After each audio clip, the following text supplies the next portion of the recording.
सब झटक लूंगा। हैं? हाँ? सब ले लूंगा।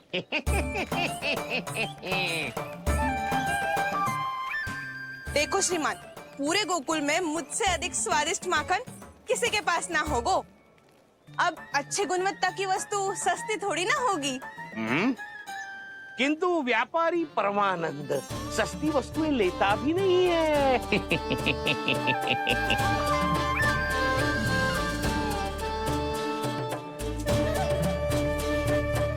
एक बार फिर सोच लो श्रीमान, हर मक्खन के मटके के बदले पूरे 2 सिक्के लेती हूँ मैं। 2 सिक्के? कहीं अधिक तो ना बोल दियो मैंने?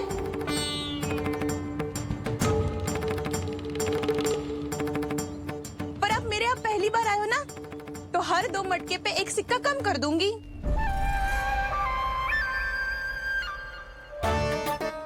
चार मटकी लोगे तो 1 और सिक्का कम कर दूंगी, लेकिन इससे अधिक कम कर ना पाऊंगी। छूट देकर मूल्य आधा कर रही है आप। मैं तो 2 गुना मूल्य देने के लिए तैयार हूँ।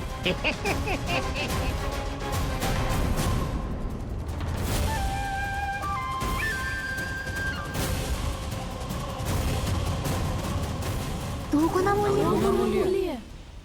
2 गुना मूल्य तो दूंगा, लेकिन मेरी एक शर्त है।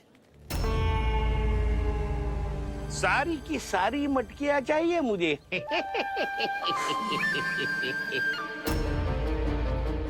सब तो भाव कम कराते हैं, ये तो बढ़ा रही है। हाँ तो जे भी कोई पूछने की बात है, जे ले लो, जे ले लो, जे सारी की सारी मटकियां आपकी। लोभ में आकर लिया गया कोई भी निर्णय लाभकारी ना होता लल्ला। अच्छा जे बता, जो लोभ में आके तूने जे सारे लड्डू खा लिए तो क्या होगा? क्या होगा मैया? पेट दुखेगा लल्ला।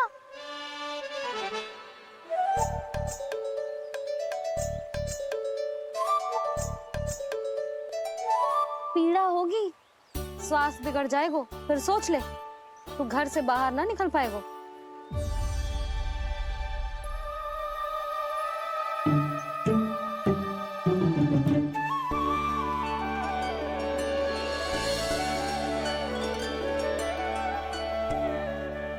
ये नारायण, लोग तो सच्ची में बहुत भयंकर है। इससे तो बच के ही रहना पड़ेगा। पर बचा कैसे जाए?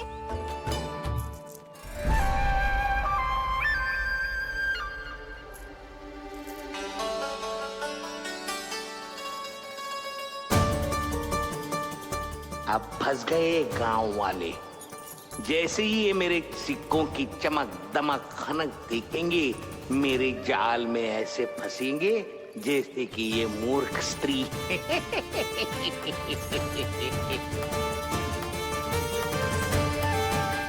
ये लीजिए, सामान्य मूल्य से 2 गुना मूल्य। अच्छा मूल्य दूंगा तो ही तो अच्छी वस्तुएं मिलेगी ना मुझे।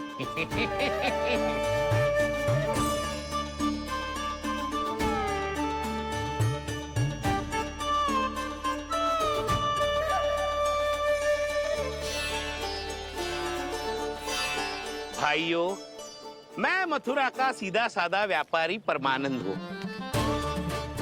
मेरी मिठाइयाँ विदेशों के अनेक राज्यों में बेची जाती है, इसलिए मुझे सदैव सर्वोत्तम दूध के उत्पादों की आवश्यकता होती है। तो जैसे ही मुझे पता चला कि गोकुल में दूध के सर्वोत्तम उत्पाद मिलते हैं, मैं यहाँ चला आया। अब जिसे भी मेरी तरह धन अर्जित करना हो, उज्जवल भविष्य बनाना हो, वो मेरे साथ व्यापार कर सकता है। बस आपको मुझे एक वचन देना होगा। अपने आराध्य नारायण का नाम लेके प्रण करना होगा कि आज के बाद आप अपना सारा दूध, दही, मक्खन, घी मुझे और केवल मुझे ही देंगे।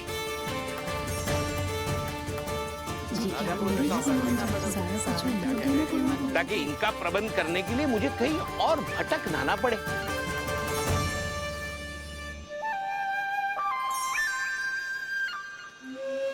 जो एक बार लोभ के जाल में फंस गया वो फिर कभी बाहर नहीं आ सकता।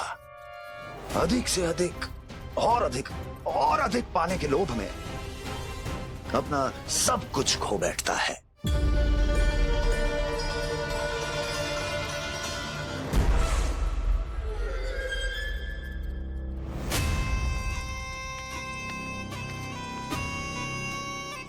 और फिर धीरे धीरे उसकी संघर्ष क्षमता समाप्त हो जाती है और फिर जो बचता है वो यमदूत की प्रतीक्षा करने वाला केवल एक जीवित शव और कुछ नहीं।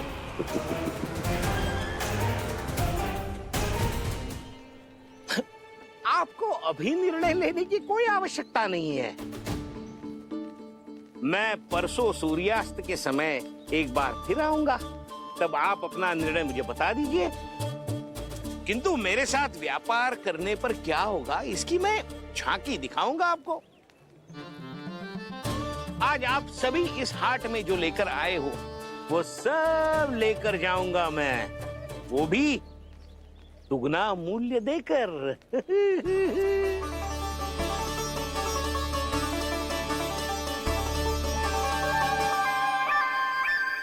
मैं तैयार हूँ व्यापारी जी। तू खड़ी खड़ी मुँह क्या देख रही है? जा सारी मटकियाँ लेके आ। हाँ मैया।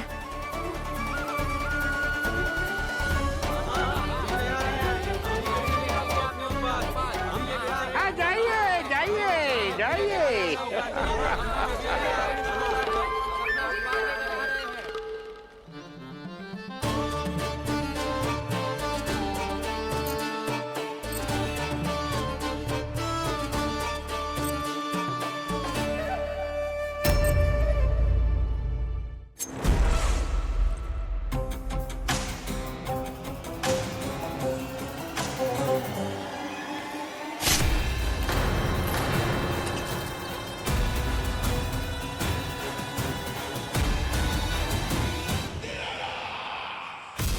बस इसी तरह जब गोकुल के वासी थक हार कर मेरे चरणों में गिर जाएंगे, क्षमा मांगेंगे, गिड़गिड़ाएंगे, दया की गुहार लगाएंगे,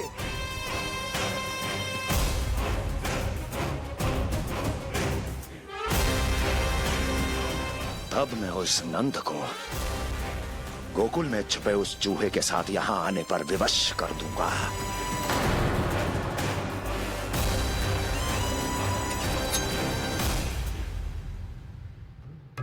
इसे तो मैंने प्राण दान दे दिया, उसे नहीं दूंगा। अरे वचन जो दिया है तुम्हें कि सबसे पहले मैं तुम्हारी इन आंखों के सामने उसके प्राण लूंगा और फिर तुम्हारे।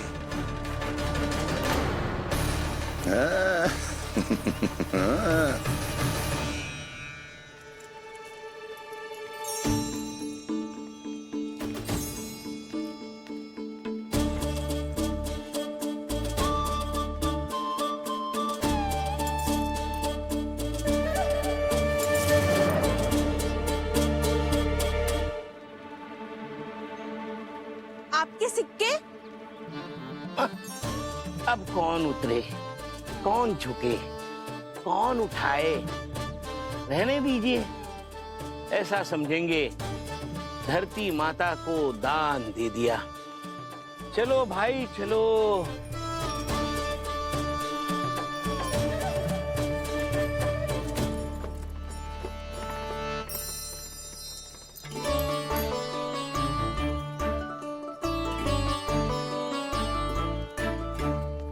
आज तो बहुत अधिक धन मिल गो। कोई और माने ना माने, मैं तो परसों ही जाकर व्यापारी जी को हाँ बोल दूंगी। फंस गए गांव वाले। बोलो ना आप दोनों, लोभ वाले राक्षस से कैसे बचा जा सकता है?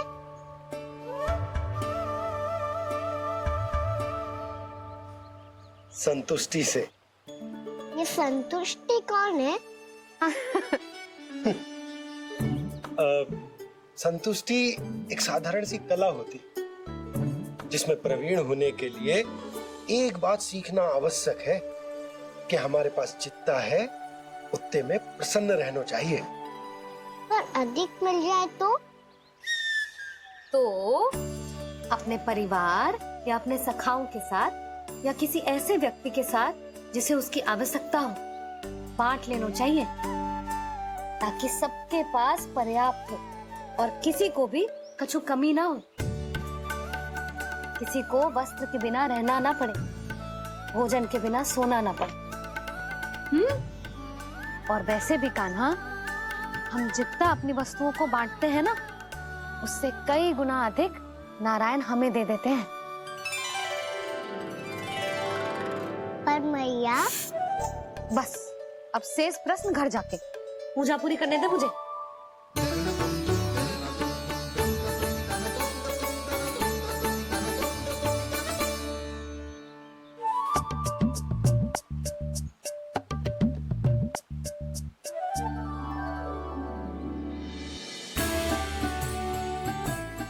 मैया ने भोग चढ़ाने तक ठहरने को कही थी, अब तो चढ़ गो भोग।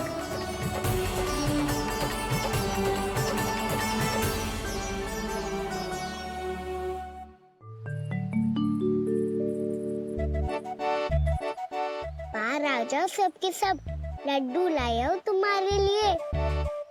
हम तो तुझे भाव करके भयभीत करने वाले थे। तुझे कैसे पता चला और कब? जब से तुम सबने हाथ में मेरा पीछा करना आरंभ किया था, तभी पता चल गया था मुझे। मैं भी तुम सबके साथ आने वाला था, पर मैया ने रोक लियो। इससे पहले कि मैया मुझे रोक ले, भागो।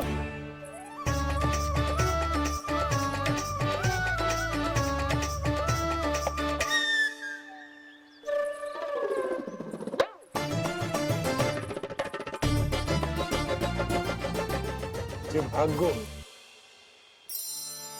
और लड्डू भी ले गो।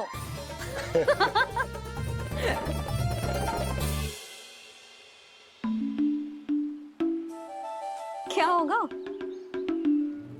फिर लड्डू लुप्त हो गए, लल्ला लुप्त हो गए, परंतु तुम्हारा घबराया हुआ स्वर अभी तक 10 दिशाओं में ना गूंजो। आप तो ऐसे कह रहे हो जैसे मैं सदैव घबरा के आसमान सर पे उठा लेती हूँ। मेरा जे अर्थ ना है यशोदा। ना ना, मुझे पता है, मैं लल्ला को लेके अधिक चिंतित हो जाती हूँ, पर इस समय मुझे कछु चिंता ना है, क्योंकि मुझे पता है वो लड्डू लेके सीधा कहाँ गया होगा। वहीं जहाँ पूरी टोली मिलके खेलने जाती है, जानकी के घर के पास वाले मैदान में। आ जाओ रे सबके सब, घेरा बना लो, सब लोग बैठ जाओ।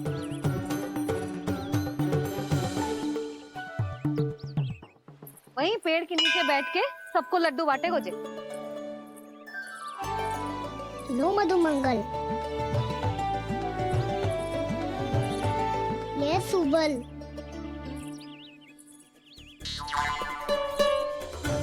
वसंता तू भी ले।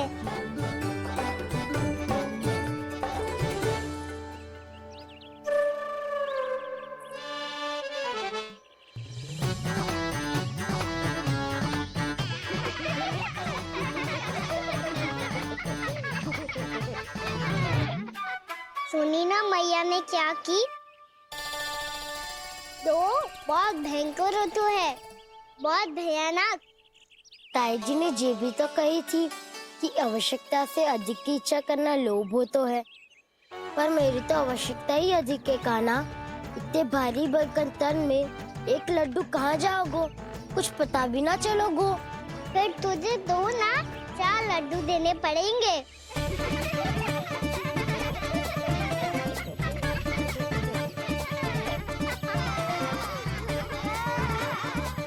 जितना उपवास करना है कर लो, पर लड्डू तो दो।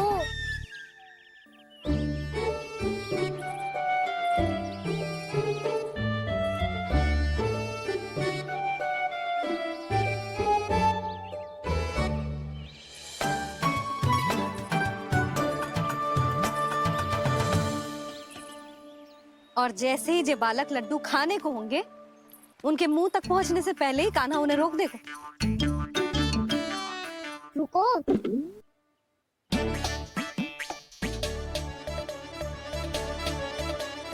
रुक क्यों दियो कान्हा?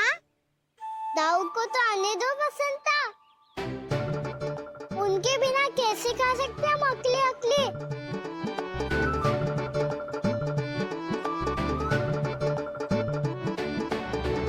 पर तुम्हें ये सब कैसे पता यशोदा? अरे, एक मैया से अधिक अपने संतान को कौन जानता है भला? कान्हा अपने दाऊ के बिना कुछ कर ही ना सकता। अब चाहे खेल खेलना हो या अपनी मैया के हाथ के लड्डुओं का आनंद उठाना। जहाँ कान्हा होगो, हाँ उसके बलदाऊ को तो होनो ही है। विलंब की आशंका से घबराओ मत, मैं आ गया हूँ।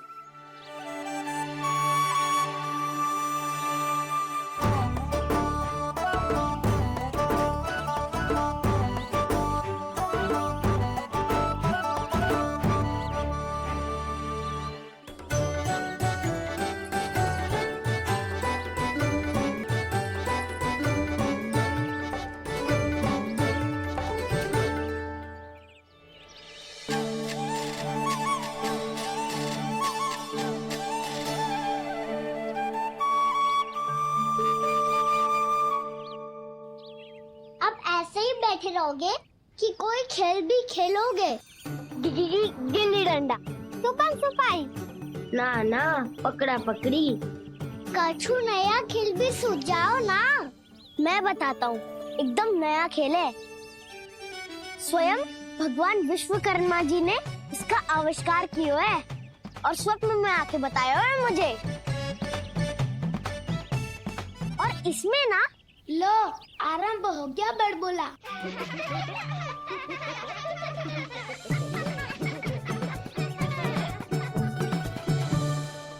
अरे पर खेल का नाम तो बता उज्जवल। खेल का नाम है साथी दौड़।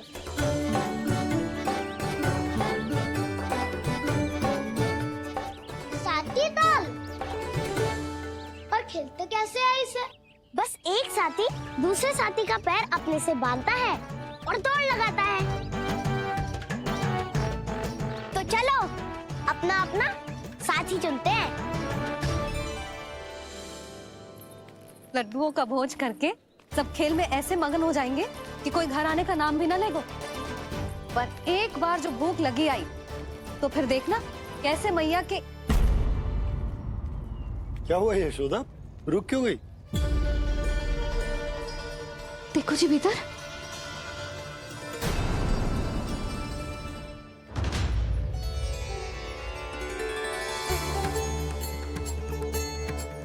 ये कौन है? जैसे साक्षात मैया लक्ष्मी।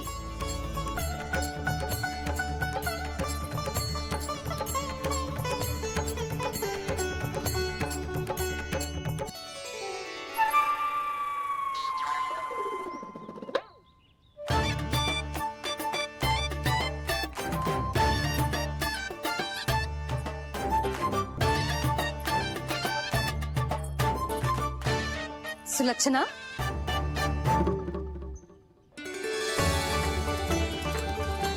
जशोदा जी, नंदराज।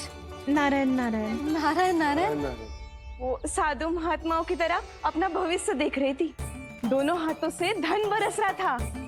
स्वर्ण के सिक्कों के सागर में तैर रही थी। लग तो है दीवा स्वप्न देख रही थी। और सुलक्षणा बताओ, कैसे आना हुआ, वो भी इस वेशभूषा में? अच्छी लग रही हूँ ना मैं, रानी जैसी? क्षमा करना, वो तो आप हो ना। अब बताओ भी, ये सब क्या है?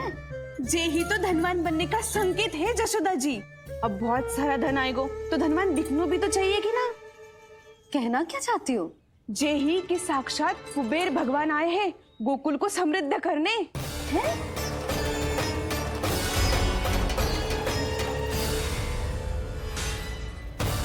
कुबेर महाराज,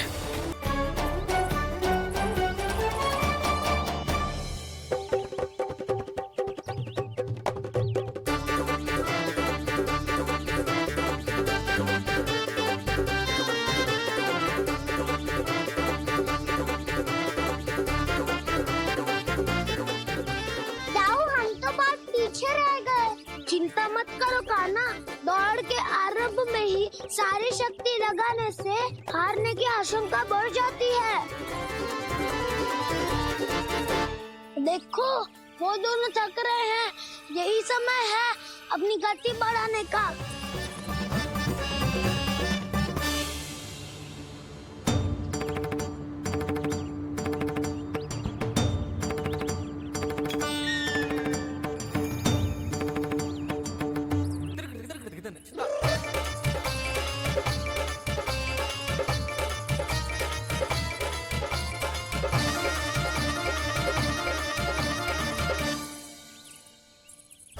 लो, हमारी जोड़ी सबसे पहले पहुंच गई। देखा मेरा बलदाव का बल।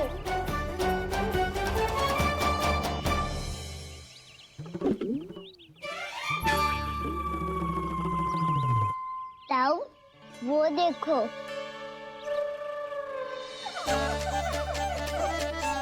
मैया,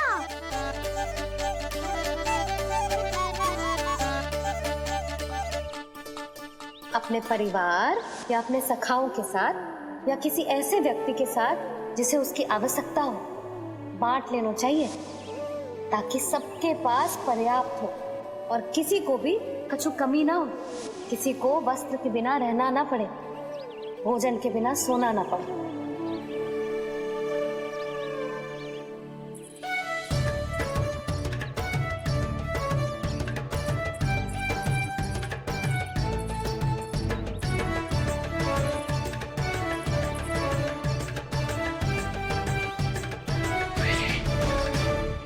लग तो है इससे भूख लगी है।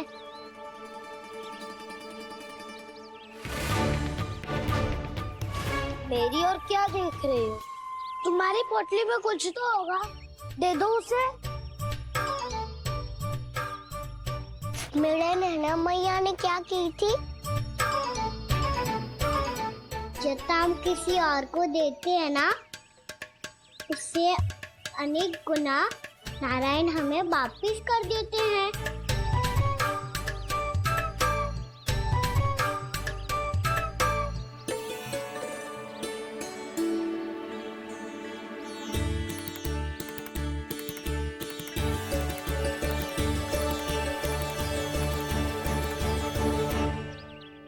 ओहो, अंतिम रोटी थी, पर वो तो मैं खा गो। अब तो बस मेरे हाथ में माखन लगा रह गो है।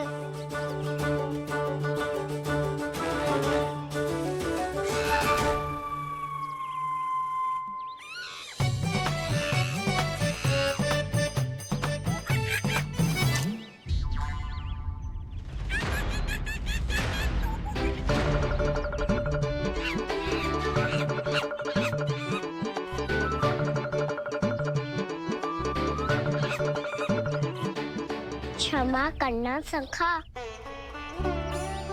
तुम्हें देने के लिए मेरे पास कुछ नहीं है। अब आप ही बताओ, कोई 2 गुना मूल्य देगो तो हम शीघ्र ही धनवान बन जाएंगे कि ना? पर कोई 2 गुना मूल्य देगो ही क्यों? हो सकता है कि उनके पास अधिक धन हो, या उनकी तिजोरी में सामान आ रहा हो, या फिर उन्हें भलाई करने का रोग हो। हमें तो आम खाने से मतलब है ना नंदराज। गुटली किनके, हमें क्या लेना देना। मैंने तो निर्णय ले लिया है कि उसकी शर्त मान लोगी। बस नारायण को साक्षी मानकर जब प्रण ही तो लेना है कि सारा का सारा दूध, घी, माखन अब से केवल उन्हीं को देना है मैंने। बस इतनी मांग रखी है उसने? हाँ, आपको विश्वास ना हो रहा हो तो गोकुल में किसी से भी पूछ लियो। 2 गुना दाम दियो है परमानंद जी ने, इसलिए तो सबके सब आनंद के सागर में गोते लगा रहे हैं।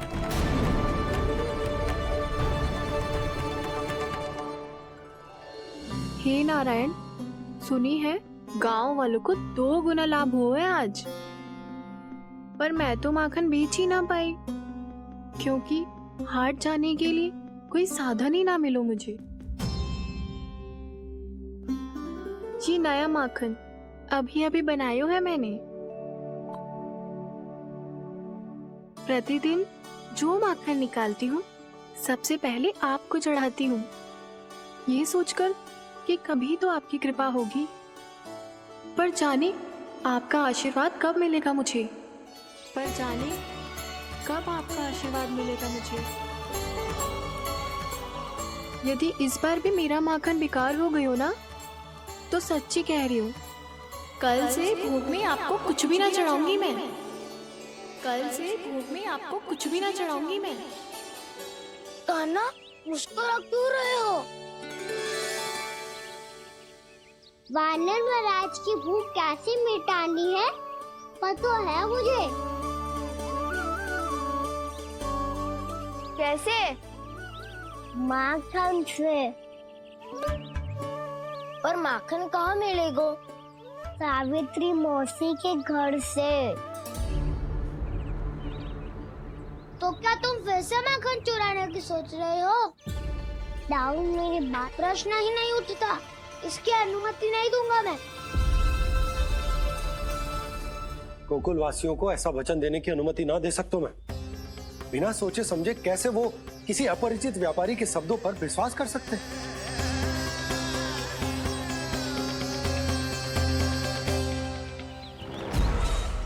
महाराज, गोकुल वासियों को अब धन के जाल जंजाल में फंसने से कोई नहीं रोक सकता। महाराज, मैं धन का ऐसा स्वाद चखा कर आया हूँ कि नंद चाहे जितना प्रयास करे, अब कोई भी गोकुल वासी उसके हित वचन सुनेगा भी नहीं। महाराज, ये बहुत गंभीर बात है, हमें सभा बुलानी होगी यशोदा। जशोदा जी, आप भी कुछ कहो ना नंदराज से। जे अधिक ही सोच रहे, इतनी चिंता करने की कोई आवश्यकता ना है। आवश्यकता तो है। तो जब कोई लोभ के जाल में फंस जाता है तो उसका बाहर निकलना असंभव है, किंतु फिर भी अपनी दृष्टि चौकन्नी रखना और कान गोकुल में होने वाली हर हलचल पर, क्योंकि मैं नहीं चाहता कि उस छलिया विष्णु अवतार का कोई भी छल मेरे मार्ग का रोड़ा बन पाए। अवश्य महाराज।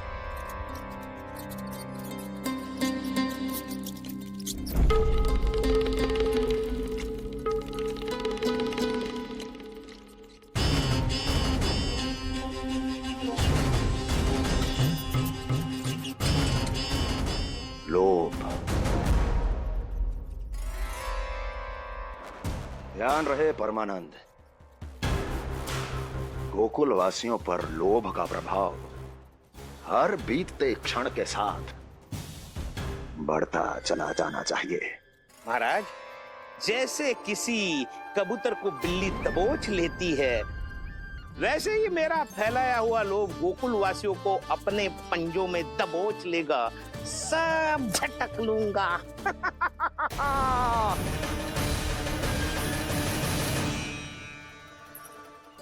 इससे पहले कि माखन पीला पड़ जाए, उसे आंच में तपाकर घी निकाल लेना चाहिए ना, तो पूरा का पूरा माखन बिगड़ जाता है।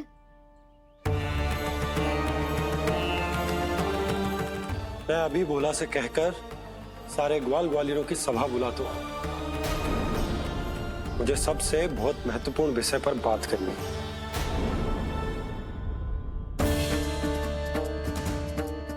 मति भ्रष्ट हो गई थी मेरी, जो यहाँ चली आई। अब कहीं ऐसा ना हो कि मेरा धनवान बनने का स्वप्न धरा का धरा रह जाए। सुलक्षणा, चिंता मत ही करो। अरे हम सबसे पहले तो वे अन्न के बारे में सोचते हैं। वे गोकुल वासियों को लोभ के फेर में कछु अनुचित ना करने देंगे। कहा ना मैंने, तुम्हें कुछ भी अनुचित करने नहीं दूंगा। दाऊ हूँ तुम्हारा। हाँ तो अनुचित बात करने देना दाऊ। पर मैं तो भलाई करना चाहता हूँ। भलाई? किसी की अनुमति या सहमति के बिना उसके यहाँ चोरी चुप के माखन खा लेना भलाई नहीं, चोरी कहलाती है। सखाओ, तुम ही बताओ, किसी भूखे प्राणी के लिए भोजन की व्यवस्था करना माखन चढ़ने के स्थान पर किसी का पेट भरे, वो क्या तो है? भलाई। किसी की मन की इच्छा पूरी करना क्या हो तो है? भलाई। ठहरो ठहरो, चोरी करके किसकी मन की इच्छा पूरी करोगे तुम?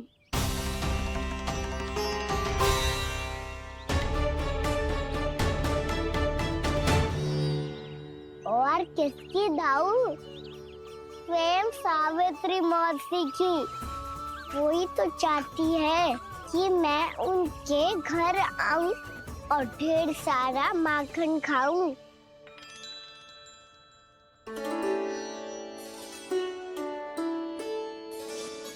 तो फिर अगला घर आपका।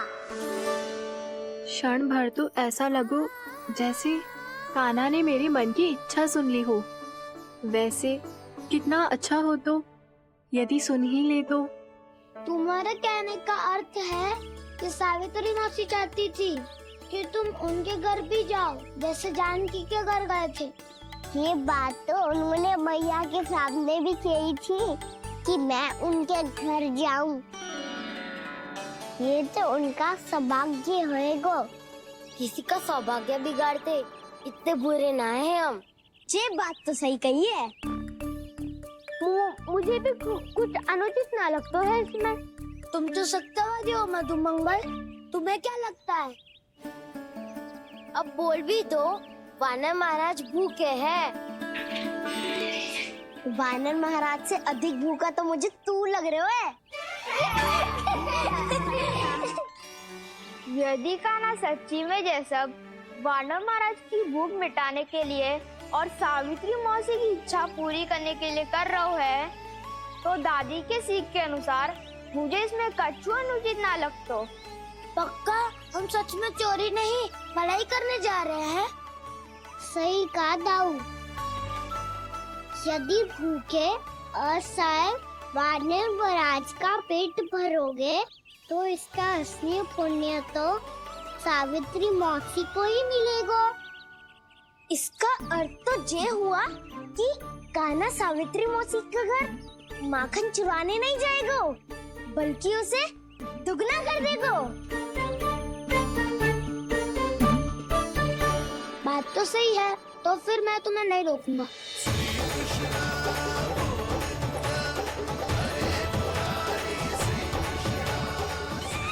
पर इस बार हम तुम्हें अकेले न जाने देंगे सखा।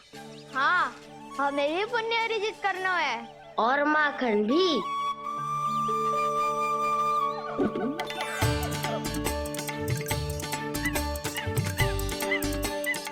लगता है देव वानर महाराज भी हमारी टोली में सम्मिलित होना चाहते हैं। तब तो ये सबको ये कला सिखानी पड़ेगी। सही कहा सका। अच्छे काम का प्रचार प्रसार तो होना ही चाहिए ना।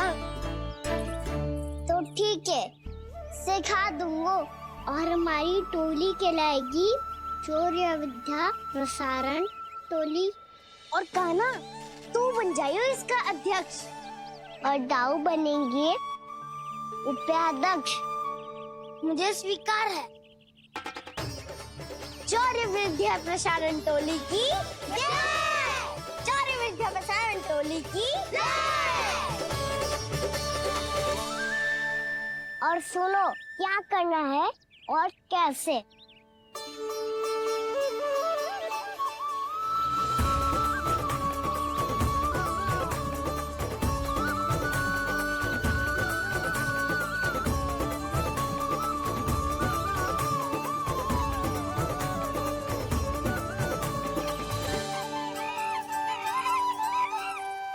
आया कन्हैया रे आया रे माखन का चोर। रोके रुके ना ये सरपट लगाता है दौड़। हम सब वहाँ छुप जाओ, मैं भीतर देखता हूँ। ना ध्वनि कोई हो ना पता कुछ लगे, आए चुपके से ग्वालों की टोली। चाहे कितना बचाओ छिपाओ कहीं, सारा मक्खन ये कर जाए खाली। मुख से तो लगता है सरल ये बड़ा भीतर से चंचल ये छल से भरा है ये नटखट बड़ा चिकचोर।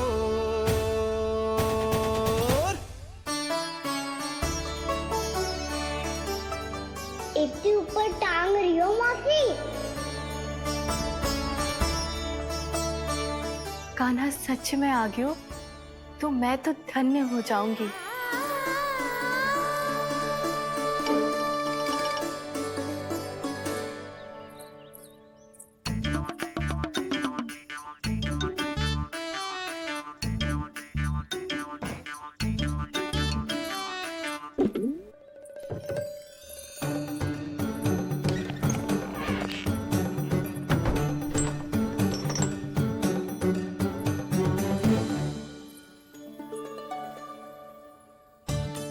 मन तो करता है सारा दूध दही माखन उसे बुलाकर अपने हाथों से खिला दूं।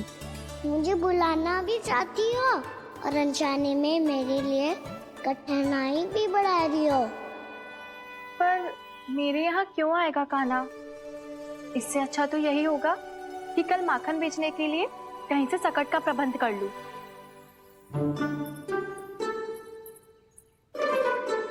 छुप जाओ छुप जाओ।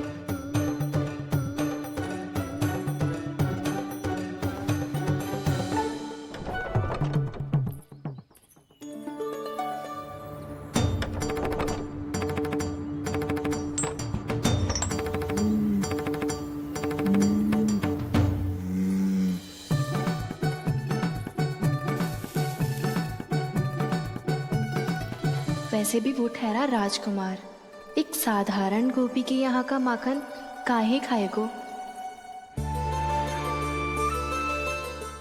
तो भी बावली हो गई है सावित्री। कान्हा आना भी चाहे तो इतनी दूर आएगा कैसे?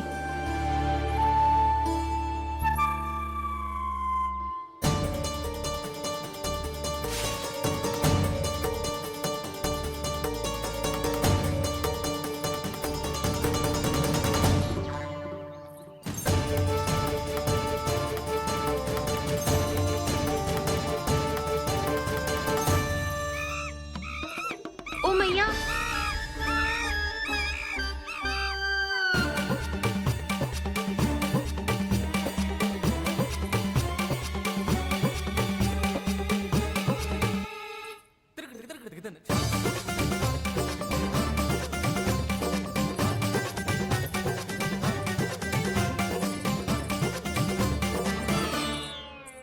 सब खड़े हो जाओ।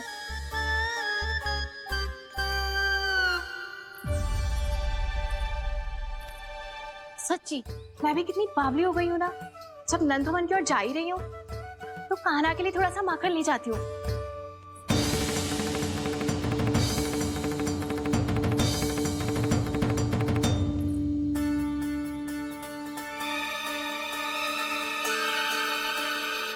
कान्हा, यहाँ ये मेरा स्वप्न है या फिर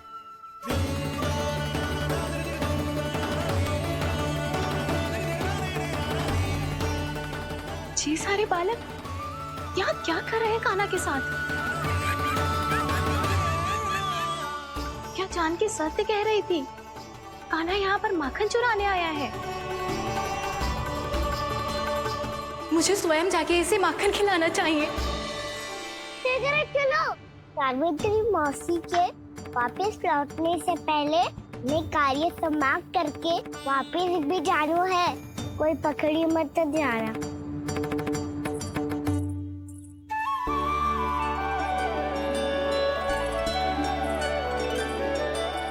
ये मुझे देख के भागो तो ना, ये जो कर रहा है, जैसे कर रहा है, मुझे करने देना चाहिए।